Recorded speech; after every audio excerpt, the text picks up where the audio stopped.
मराठा आरक्षण पर फिर से कानूनी सवाल। मराठा समुदाय को मिलने वाले आरक्षण को लेकर एक बार फिर अदालत में बहस छिड़ गई है। बॉम्बे हाई कोर्ट में बुधवार से इस मुद्दे पर नई सुनवाई शुरू हुई है। यह सुनवाई सुप्रीम कोर्ट के उस आदेश के तहत हो रही है जिसमें हाई कोर्ट को मई 2025 तक सभी संबंधित याचिकाओं पर निष्कर्ष देने के लिए कहा गया था। मराठा आरक्षण लंबे समय से विवादों में रहा है और इसके समर्थन और विरोध में कई याचिकाएं दाखिल की जा चुकी हैं।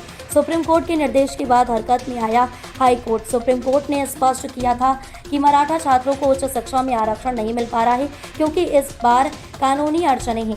इसी को देखते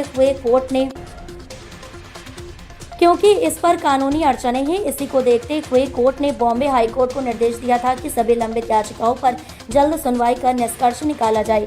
क्या है मराठा आरक्षण का मामला? मराठा समुदाय को शैक्षणिक संस्थानों और नौकरियों में आरक्षण देने की मांग वर्षों से चली आ रही है।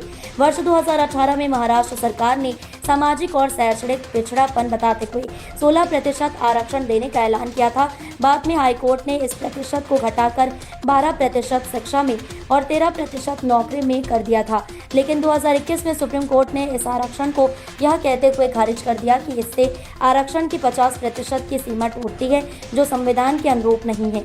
अब महाराष्ट्र सरकार ने नए कानून के माध्यम से मराठा आरक्षण को बहाल करने की कोशिश की है और इसी पर कानूनी बहस दोबारा शुरू हुई है। आरक्षण के समर्थन और विरोध में तर्क। मराठा आरक्षण का समर्थन करने वाले वकीलों का तर्क है कि यह समुदाय सामाजिक और आर्थिक रूप से पिछड़ा हुआ है और आरक्षण से इनकी स्थिति सुधर सकती है।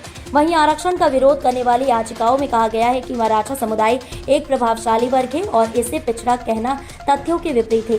साथ ही यह भी कहा गया कि 50% से ज्यादा आरक्षण देना सुप्रीम कोर्ट के पुराने फैसलों के खिलाफ है।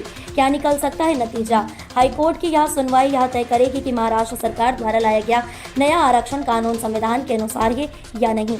यदि हाई कोर्ट इसे वैध मानता है तो मराठा छात्रों और नौकरी के इच्छुक युवाओं के लिए आरक्षण का रास्ता फिर से खुल सकता है।